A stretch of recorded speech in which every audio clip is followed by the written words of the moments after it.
الرحمن الرحیم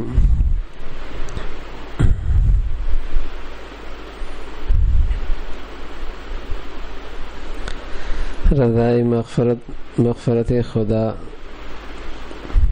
رضا مغفرت خدا کا سب سے بڑا ذریعہ اور دنیا کی جنت ہے. رضا راضی رہنا یہ اللہ کی مغفرت کا سب سے بڑا ذریعہ اور دنیا کی جنت ہے. جسے راضی رہنا آ گیا اس سے اللہ بہت جلدی راضی ہوتا ہے, معاف فرما دیتا ہے اور دنیا کی بھی جنت بن جاتی ہے. رضا مغفرت خدا کا سب سے بڑا ذریعہ اور دنیا کی جنت ہے. آدمی کے دل کے اندر بے چینی کہاں شروع ہوتی ہے؟ یہ کیوں نہیں ملا اور یہ کب ملے گا اور میرے ساتھ ایسا کیوں نہیں ہوا. بس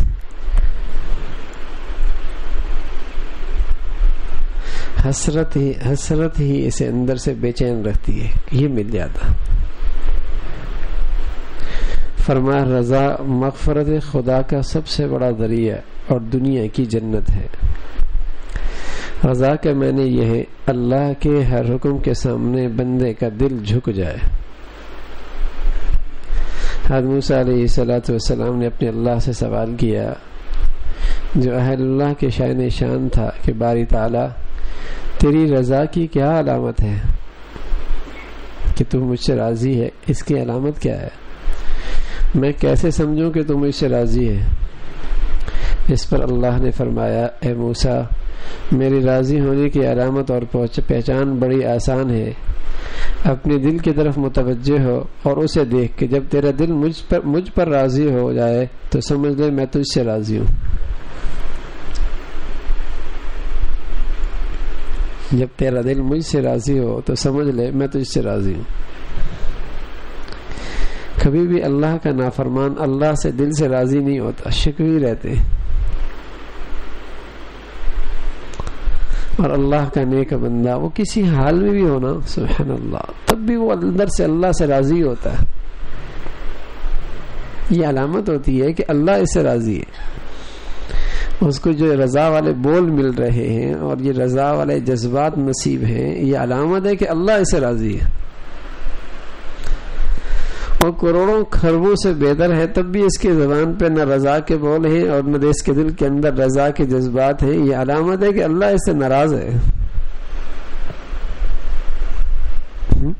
اللہ راضی ہو جائے. فرمایا میری راضی ہونے کی علامت اور پہچان بڑی آسان ہے. اپنے دل کی طرف متوجہ ہو اور اسے دیکھ لے. جب تیرا دل مجھ سے راضی ہے جائے تو سمجھ لے میں تجھ سے راضی ہوں. یعنی ہر وقت اپنے دل کا جائزہ لیتے رہنے سے تجھے میری رضا کا علم ہو سکتا ہے. اگر تیرا دل ہر حال میں مجھ سے راضی ہے حتیٰ کہ اگر وہ گردن کٹا کر نیزے پہ چڑھ کر تپتے پتھروں پہ لیٹ کر گرم ریت پر لیٹ کر ننگے جسم پہ کوڑے مارے جانے پہ بھی راضی ہے تو میں بھی راضی ہوں. ہاں سبحان اللہ. کہنا آسان ہے. ہم ذرا ایک ہاتھ کے اندر ایک انگارہ رکھیں یا نمازی ہوں اور تہجد گزار بھی ہوں اور پھر کوئی ہمارے ہاتھ پہ زبردستی انگارہ رکھ دے, کیا کہیں گے؟ ارے یار اتنے بزرگ بھی ہم بن چکے ہیں اور ازمائشیں بھی ہم پہ آتی. ہاں ایک انگارے پہ ہمارا یہ حال ہوگا اور ادھر پوری پشت کے نیچے انگارے بچھائے گئے ہیں جیسے بستر بچھایا جاتا ہے اور چھاتی پہ بہت بڑی چٹان رکھ دی جاتی تاکہ ہل نہ پائے.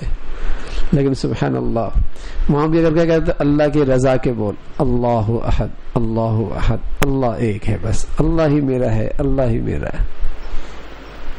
مجال ہے کہ شکوے کے بول آئیں. تو آزمائش کی گھڑی کے اندر بھی اللہ سے راضی رہنا سبحان اللہ. آج یہ رضا والا جذبہ ہی ختم ہو گیا. ذرا سی آزمائش آئے غلط راستوں پہ چل پڑتا ہے, غلط راستوں پہ.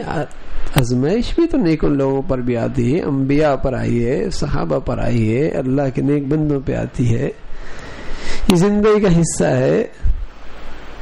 اس موسم میں تو کرنے کا کام یہ کہ تم دیکھو کہ تم اللہ سے اندر سے کتنے راضی ہو رہے ہو،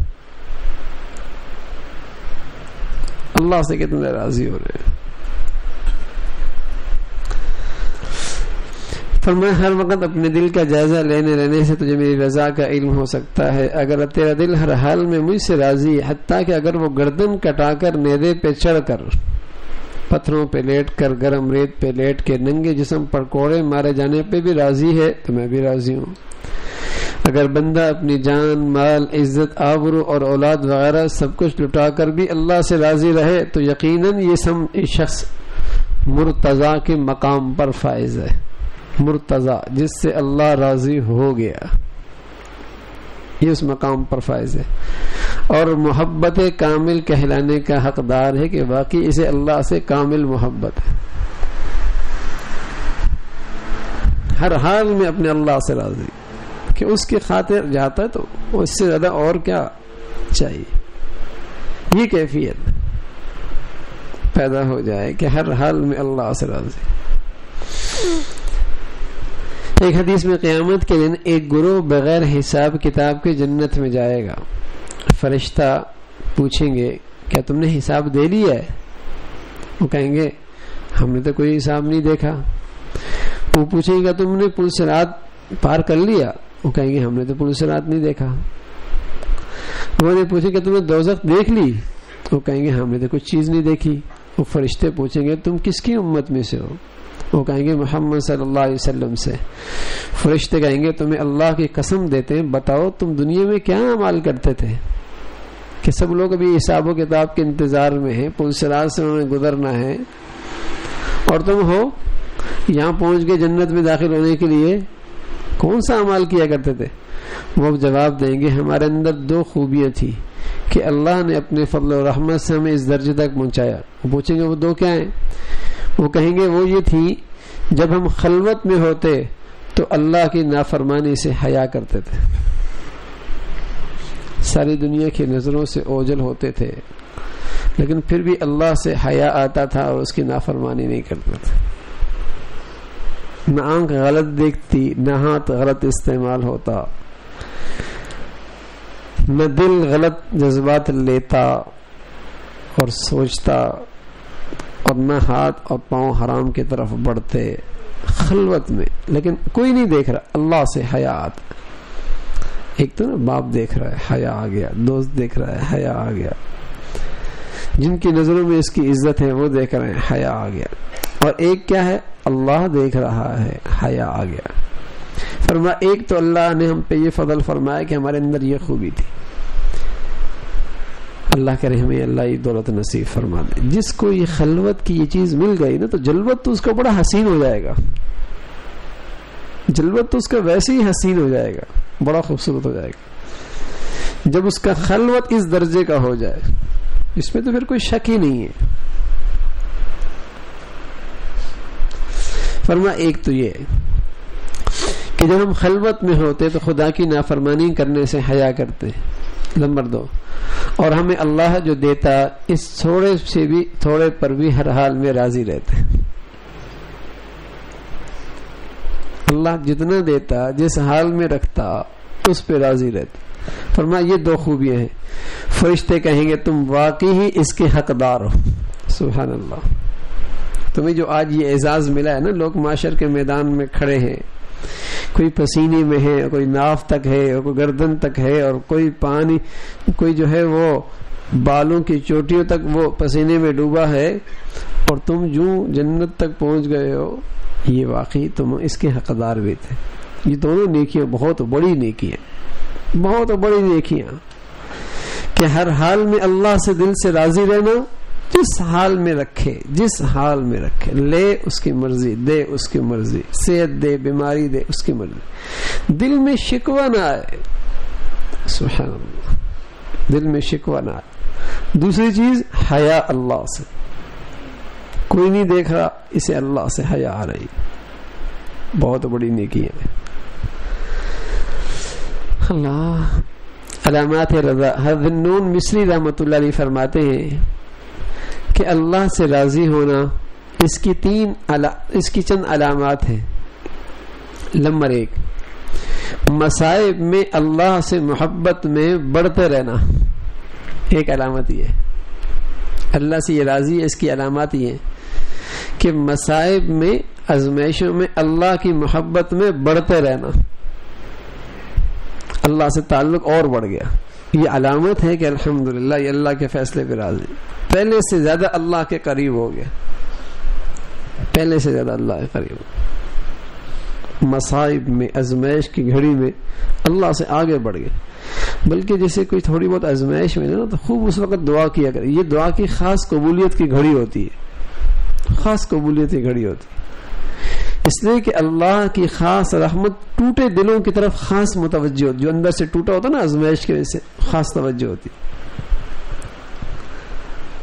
جیسے جو لوگ دھاگا بناتے ہیں نا، اور جو دھاگا ٹوٹ جائے تو دھاگے بنانے والے کی اس پہ خاص نظر ہوتی ہے، جوڑنے کے بعد کہیں پھر نہ ٹوٹ جائے۔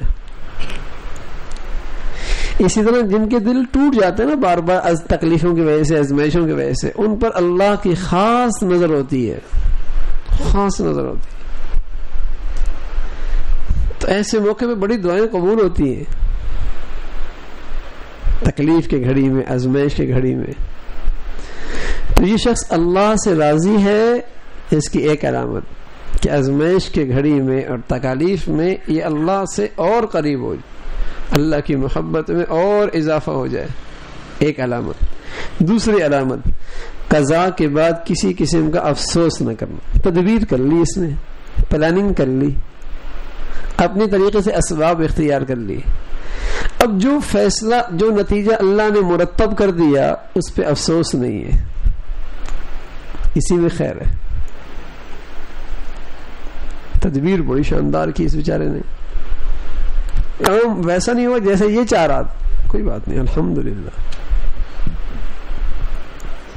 ایسے کام تو تدبیر کرنا ہے نا، ایسے کام تدبیر کرنا ہے، کوشش کرنا ہے۔ باقی قضا جو اللہ فیصلہ کر دے اس پر افسوس نہ رہے۔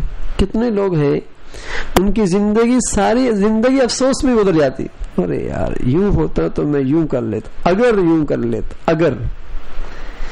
یہ اسے حسرت ایسی ہوتی ہے کہ اس کی زندگی کا سکون ختم ہو جاتا، اگر ایسا کر لیتا اور میں یوں کر لیتا، اور یوں نہ کرتا تو پھر یوں ہو جاتا، میں یوں نہ کرتا تو یوں ہو جاتا۔ تو قضا کے بعد افسوس نہ کرنا یہ بھی علامت ہے کہ یہ اللہ سے راضی ہے، اور اللہ سے راضی ہونے کا مطلب کیا ہے؟ 100% اللہ اس سے راضی ہے، 100% اللہ اس سے راضی ہے۔ اہل رضا کے نزدیک یہ بات بھی رضا کی علامت ہے کہ بندہ یہ نہ کہے کہ آج یہ حالات میرے پہ آئے، اور یہ نہ کہے کہ اہل و عیال بھی ایک آفت اور ایک بوجھ ہے۔ ان باتوں میں قلب کو ہلکان نہ کرے، بلکہ قلب سے رضا اور تسلیم رکھے، ذہن کو مطمئن کرے اور اطاعت گزار بنے۔ اب یہ دولت اتنی بڑی کہ بندہ اللہ سے راضی، تو 100% یقینی بات ہے کہ اللہ اس سے راضی،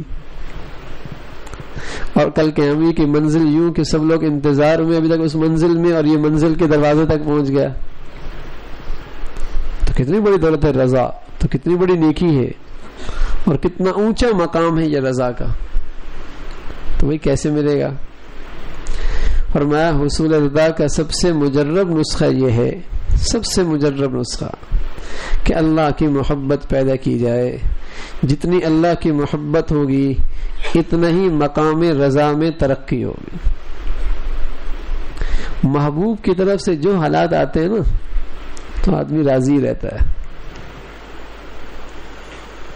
محبوب کی طرف سے جو بھی حالات آتے ہیں آدمی راضی رہتا ہے، مقام رضا نصیب ہو جائے۔ وہ دے کوئی بات نہیں، نہ دے تب بھی کوئی بات نہیں، کیونکہ سچا عاشق اپنے محبوب کے حکم کے خلاف ایک قدم بھی نہیں چلتا۔ چنانچہ ہمارے دل میں جتنی اللہ کی محبت ہوگی اتنا ہی ہم اللہ کی چاہت کو پورا کریں گے، اتنا ہی ہم اللہ کی چاہت کو پورا کریں گے اور اس کی چاہت کو اپنی چاہت سمجھیں گے۔ نمبر 2، حصول رضا کا دوسرا طریقہ یہ ہے جب کسی پر کوئی مصیبت آئے تو وہ یہ سوچے مجھ پر اس سے بڑی مصیبت آ سکتی تھی. یعنی وہ اپنی مصیبت کو بڑھا چڑھا کر سوچے. مثلا ایک ہاتھ ایکسیڈنٹ میں ضائع ہو گیا تو اس پر بھی وہ خدا کا شکر ادا کر کے اپنے نفس سے کہے مجھے اللہ نے 2 ہاتھ دیے, 2 پیر دیے, 2 آنکھیں دی, 2 کان دیے, اتنی ساری نعمتوں کے باوجود اللہ نے ایک ہاتھ سے محروم کیا تو کیا ہوا؟ اس نے اپنی رحمت سے دیا, واپس لے لیا. ہر تکلیف میں, آزمائش میں اس سے بڑی آزمائش سوچے تو اللہ سے محبت بھی بڑھے گی, اللہ سے رضا بھی بڑھے گی. سر میں درد ہے پھر بھی کھا پی تو رہا ہے, دیکھ تو رہا ہے, سن تو رہا ہے. بخار ہو جائے سوچے اس سے بڑی تکلیف آ سکتی تھی. کتنے ہیں جو زبان کے کینسر میں مبتلا ہوتے ہیں تو نالیاں لگتی ہیں, غذا اندر پہنچتی ہے. یعنی بڑی سے بڑی مصیبت کو سوچے نا تو اپنی مصیبت ہلکی لگے گی. کاروبار میں کچھ ہو گیا بلکہ نفع میں نقصان ہو گیا, نقصان میں نقصان نہیں, نفع میں نقصان ہو گیا, کیا حال ہوتا ہے؟ تو سوچ لے میاں اب بھی اللہ نے دے رکھا ہے کہ بیٹھے کھائیں تو عزت سے کھا سکتے ہیں, نقصان بھی ہو تو نفع میں. تو اس سے بڑی آزمائش کو سوچے, تکلیف کو سوچے, انشاءاللہ اللہ سے تعلق بنے, اللہ کی رضا نصیب ہوگی. تیسرا طریقہ کہ وہ شخص یہ سوچے کہ اس مصیبت میں ضرور کوئی میرا بھلا ہوگا. ڈاکٹر جسم کاٹ دیتا ہے اس سے ناراض ہوتا ہے کیا؟ بلکہ کیا ہے, ضرور ڈاکٹر نے جو جسم کا یہ حصہ کاٹا ہے اس میں کیا ہوگا؟ کوئی بھلا ہوگا. ناراض تو نہیں ہوتا بلکہ اس کا شکریہ بھی ادا کرتا ہے, فیس بھی دیتا ہے. اور جب بھی زندگی میں کبھی اس کا خیال آ اس نے مجھ پہ بڑا احسان کیا تھا, سب سے پہلے مجھے کاٹا تھا, دوسرا بھی لائن میں لگا تھا مجھے پہلے کاٹ دیا. کیوں؟ اس لیے کہ اس کے بھلائی کا اندر خیال ہے, اس میں ضرور میری کوئی بھلائی ہے. اگر یہ آ جائے تو اللہ کی طرف سے جو بھی آزمائش آئے گی شکوہ نہیں ہوگا بلکہ یہی سوچ کے اس میں میرے کوئی بھلا ہوگا کہ اللہ نے یہ لے لیا, اللہ نے اس میں کمی پیدا کر دی, اللہ نے یہ چیز نہیں دی, اس میں کوئی میرا بھلا ہوگا. یہ جو ذہن بنا دی ہے نا کہ بس ہونا ہی ہونا چاہیے یہی, ارے میاں تم بندے ہو یا حاکم ہو, تم اس کی خدائی میں کیوں بیچ میں مقابلے پہ آ رہے ہو کہ یہی ہونا چاہیے؟ تو فیصلے پہ راضی ہونا, اللہ جو دے دے, مانگے بھی صحیح, اللہ سے مانگے بھی صحیح, تدبیر بھی کرے, لیکن جو پھر فیصلہ ہو جائے اس پہ راضی ہو جائے. تو آزمائش کی گھڑی میں اس کے بھلا ہونے پر سوچے اس میں ضرور کوئی بھلائی ہوگی, اس سے بھی اللہ کی رضا نصیب ہوتی ہے. تو اللہ کی رضا اللہ کی محبت میں, اللہ کی رضا اس سے بڑی آزمائش اور تکلیف کو سوچے, اللہ کی رضا اس تکلیف میں کوئی بھلائی کا تصور کرے کہ ضرور اس میں کوئی بھلا ہوگا. آخر طریقہ ایک یہ ہے کہ وہ شخص یہ سوچے کہ اس تکلیف کے ذریعے اللہ تعالیٰ میرا امتحان لے رہے ہیں کہ میں کتنا اللہ سے محبت میں جھوٹا ہوں یا سچا, اور اس کے ذریعے میرے گناہ معاف ہو رہے ہیں, آخرت میں درجات بلند ہو رہے ہیں. اس میں یقیناً میرا امتحان ہے, اللہ کھرے کھوٹا دیکھ رہا ہے اور اس سے میری خطائیں معاف ہو رہی ہیں, خطائیں معاف ہو رہی ہیں. حدیث میں آتا ہے کل قیامت میں آزمائشوں میں ایک گھرا شخص دنیا کے اندر, اور اس پر پھر صبر کرنے والا, جب آخرت کے اندر اس کا اعزاز و اکرام ہوگا تو تمنا کرے گا اے کاش کہ دنیا کے اندر میں زندہ ہوتا اور میری زندہ جسم پر کینچیاں چلا دیا جاتی اور جسم کے ٹکڑے کر دیے جاتے اور آج مجھے اس کا بدلہ ملتا. اتنا کچھ ملے گا, اتنا کچھ ملے گا. تو اگر یہ چیز پیدا ہو جائے کہ اس سے میری خطائیں معاف ہو رہی ہیں, اللہ کا تعلق بڑھ رہا ہے, تو انشاءاللہ میرے عزیزو اللہ کی رضا میں اور اللہ کے تعلق میں اور اضافہ ہوگا. اور یہ بہت بڑی صلاح ہے اور بہت بڑا مقام ہے کہ آدمی کے دل کے اندر اللہ کی رضا آ جائے, ہر وقت اللہ سے راضی رہے, اللہ کے ہر حکم کے سامنے اس کا دل جھک جائے. یہ بہت بڑی بزرگی ہے, بزرگی. کسی سے پوچھا کیسے چل رہی دنیا, کیا پوچھنا, دنیا میں تو ہو ہی وہ رہا جو ہم چاہ رہے ہیں. کہ یہ کیسے ہو سکتا ہے؟ کہ بات یہ ہے کہ جو اللہ چاہ لیتا ہے ہم بھی وہ چاہ لیتے ہیں, تو وہی ہو رہا جو ہم چاہ رہے ہیں.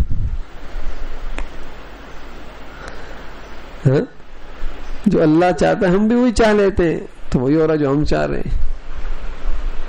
بہت بڑی بات ہوتی ہے کہ اللہ کے ہر حکم کے سامنے ہمارا دل جھک جائے.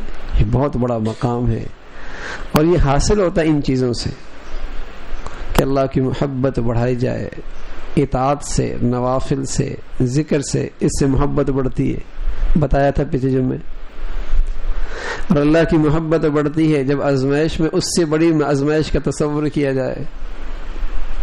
اور اللہ کی رضا نصیب ہوتی ہے جب آدمی اس تکلیف میں کوئی نہ کوئی بھلائی کا تصور کرے کہ یقیناً اس میں کوئی بھلائی ہوگی. اور اللہ کی رضا نصیب ہوتی جب یہ سوچے کہ اس سے میرے گناہ معاف ہو رہے ہیں, درجات بلند ہو رہے ہیں, یہ آزمائش کی گھڑی ہے, میرا امتحان ہو رہا ہے, کھڑا کھوٹی کا پتہ چل جائے, تو انشاءاللہ یہ مقام آہستہ آہستہ نصیب ہو جائے گا. اللہ ہم سب کو توفیق نصیب فرما دے. الحمدللہ رب العالمین والصلاة والسلام علی سیدنا محمد وعلی آلہ واصحابہ اجمعین. اللهم لك الحمد كله ولك الشكر كله, اللهم لك الحمد كله ولك الشكر كله. نستغفر الله نستغفر الله نستغفر الله. سبحان ربك رب العزة عما يصفون وسلام على المرسلين والحمد لله.